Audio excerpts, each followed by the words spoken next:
We all get hit in life. I tell people there's knockouts, there's knockdowns and knockouts. A lot of people go through knockdowns and act like they should when there's a knockout. A knockdown is you lose your job. Now you're like, oh my God, what am I going to do? I lost my job. And I know how stressful that can be. I've been there before. You lose, a girlfriend or a boyfriend or, something that's just really annoying and maybe so. A divorce is pretty bad too. I still don't consider that a knockout. You can always get married again. You might end up marrying someone even better than you. So it's the way you think. It's the way you perceive.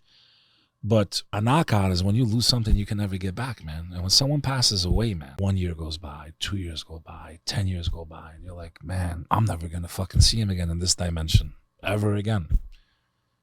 A song, a dance, a moment. I tried to leave New York City when he died. It became so unbearable. This guy was larger than life, bro. Nicky. This guy would light up a fucking room in seconds, bro. And everybody wanted to know who this guy was. And he'd buy everyone a drink. And he was the funniest fucking guy you ever meet in your life. And I get so happy when people compare me just a little bit to him. They're like, you sound a little bit like him. He had way better hair than me. I took after my dad's side. My mom's side, they got good hair. And I did things with this guy that, like, if I tell people, it used to be like, for me, it was like, I would tell people, like, as I'm in high school, he'd take me somewhere amazing. And I would come back. I'm like, yo, I just met Puff Daddy. Yeah, okay, Beck. Everyone thought I was full of shit. Like, if social media existed when I was a teenager, the shit I was doing, I would have been blown up. I would have been bigger than the Paul brothers. Like, I was doing extraordinary things. And when I would tell my classmates, 99% of them thought I was full of shit. And now you guys know I wasn't.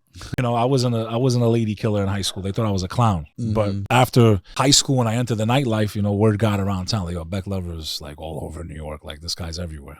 But like I said, it was him, man. Like, he opened so many doors for me, introduced me.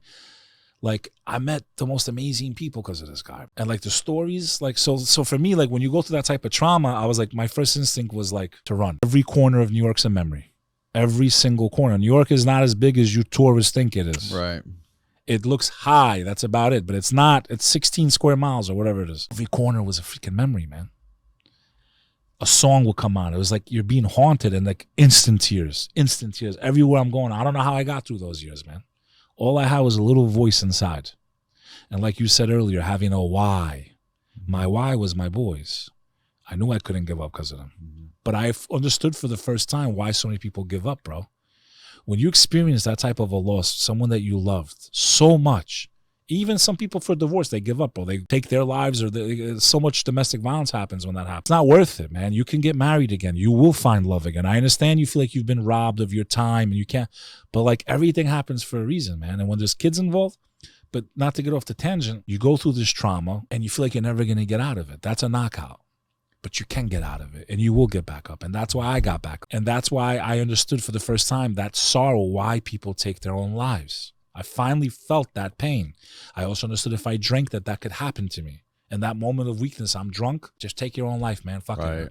So that's why I started the Comeback Team, the show that I did 85 episodes. I need to do a second season.